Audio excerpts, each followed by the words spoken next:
Drama pemecatan Brigjen Endar Priantoro dari Komisi Pemberantasan Korupsi beberapa waktu lalu berujung pada kembali bertugasnya mantan Direktur Penyelidikan Lembaga Anti Rasuah tersebut ke posisi dan jabatan semula. Tekanan publik terhadap polemik dugaan maladministrasi yang dilakukan Ketua KPK Firly Bahuri CS atas dasar dugaan konflik of interest penanganan perkara di KPK setidaknya berbuah manis bagi Endar untuk saat ini. Rumor yang berkembang di publik selama ini, konflik of interest itu didasari oleh sikap Irjen Karyoto yang ketika itu menjabat Deputi Penindakan dan Eksekusi, saat ini menjabat sebagai Kapolda Metro Jaya, bersama Brigjen Endar menolak untuk memaksakan kasus Formula E naik ke tahap penyidikan. Sikap penolakan ini pula yang disinyalir menjadi pertimbangan menyingkirkan keduanya dari KPK. Brigjen Endar tak duduk diam, ia melakukan perlawanan dengan melaporkan pimpinan KPK ke Dewan Pengawas, Ombudsman, dan Polda Metro Jaya. Perlawanan yang pada akhirnya kita ketahui bersama berpihak pada Endar. Ketua Perhimpunan Bantuan Hukum Indonesia atau PBHI, Julius Ibrani memberi pandangannya atas dinamika tersebut.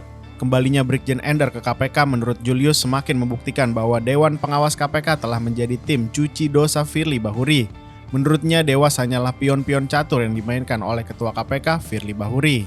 Itu logikanya gini, dia Dewan Pengawas internal, dia hafal semua peraturan internal, dia tahu mekanisme pencopotannya tidak beres. Harusnya Dewas yang pertama kali bilang bahwa ini pencopotan Brigjen Endar tidak benar. Ini malah dia tidak berbuat apapun. Atau justru sesuai dengan perintah untuk tidak berbuat apapun, sehingga tidak mengubah apapun keputusan Ketua KPK Firly Bahuri, ujar Julius kepada Forum Keadilan Kamis malam 6 Juli 2023. Artinya selama ini cita-cita revisi Undang-Undang KPK yang disebutkan bahwa Dewan Pengawas akan mengawasi sehingga tidak terjadi penyelewengan segala macam, malah ngawur. Dewan KPK justru jadi tim cuci dosa Ketua KPK Firly Bahuri dan mereka itu jadi bawahannya Firly, lanjutnya. Julius berharap kembalinya Endar dapat mengembalikan marwah KPK. Pasalnya belakangan KPK terlalu vulgar melakukan hal-hal yang di luar jalurnya demi kepentingan politik.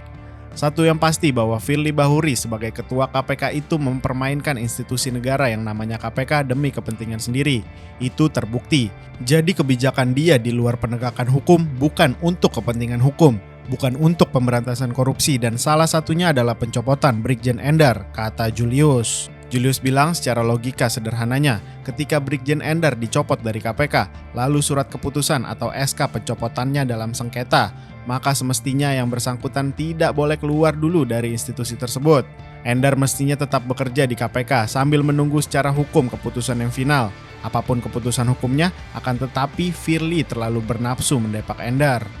Ini membuktikan sekali lagi bahwa Firly selaku ketua KPK mempermainkan institusi KPK demi kepentingan sendiri, bukan pemberantasan korupsi, katanya. Selanjutnya, kata Julius, saat ini penegakan hukum di Indonesia, dalam hal ini kasus pemberantasan korupsi, mesti menggunakan people power atau kekuatan tekanan dari banyak orang. Tanpa tekanan publik, maka kasus pencopotan Brigjen Endar akan senyap seperti bagaimana Firly mempermainkan KPK dengan kebijakan-kebijakan dan juga kelakuan-kelakuannya yang di luar jalur.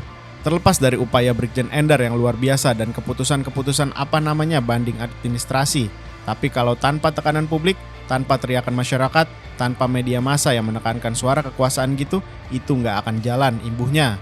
Jelas Firly kalah dari tekanan publik, makanya penting untuk publik terus bersuara. Penting bagi media massa untuk mengkritik juga kekuasaan Firly. Kalau tidak akan begini terus saja, kata Julius menambahkan. Menurutnya, Firly Bahuri tak boleh berlama-lama di KPK, sebab kondisi ini sangat membahayakan negara. Lantaran Firly telah berani menggunakan KPK sebagai alat untuk mencapai tujuan tertentu, bukan memberantas korupsi. Nah, ini juga yang harusnya dipandang oleh Presiden. Mestinya jangan diperpanjang jabatan Firly ini. Semua ini ganti saja, segera ganti, gawat ini. Yang rugi siapa? Presiden juga nanti, kata dia. Sebab menurut Julius KPK bisa menjadi bumerang bagi Jokowi, karena belum tentu rezim yang terpilih nantinya adalah rezim yang bisa melindungi Presiden Joko Widodo. Apabila Presiden terpilih nantinya adalah orang tidak bisa melindungi Jokowi, sedangkan KPK masih bisa dipermainkan seperti ini, maka ada kemungkinan KPK akan berbalik menyerang Jokowi. Hati-hati ke depannya, nanti KPK bisa dimainkan untuk mengganggu Jokowi juga. Kalau Jokowi dan Firly bisa mempermainkan KPK, kenapa rezim selanjutnya tidak bisa? Karena selama berkuasa pasti bisa, ujarnya. Oleh karena itu, kata dia, Presiden Joko Widodo harus pasang mata dan telinga secara seksama terkait persoalan di KPK. dan diminta segera mengganti Firly dan kawan-kawannya. Ini semua formasinya, komisionernya diganti, dewan pengawasnya juga diganti. Kalau enggak akan begini, dan yang tadi pesan saya, kalau Jokowi bisa mempermainkan seperti ini, bukan tidak mungkin the next Jokowi juga bisa mempermainkan ini. Dan iya, kalau tidak ada dendam ke Jokowi, kalau ada, dia yang kena gimana? Bakal balik ke dia lagi, ucapnya.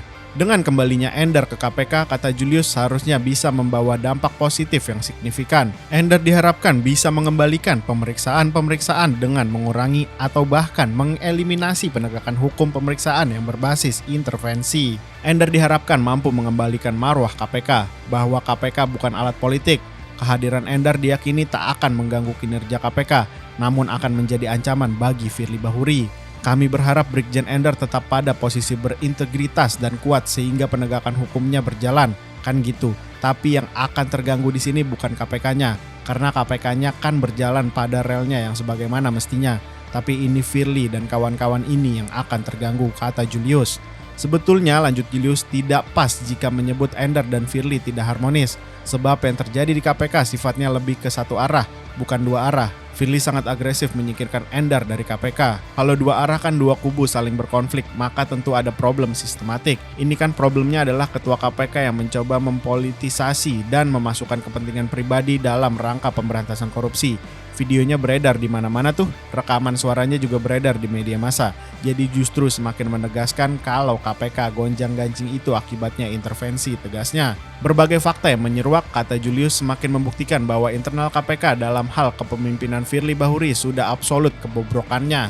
Absolutisme itu ditambah oleh terbuktinya Dewan Pengawas yang menjadi tim cuci dosanya Firly Bahuri, pungkas Julius.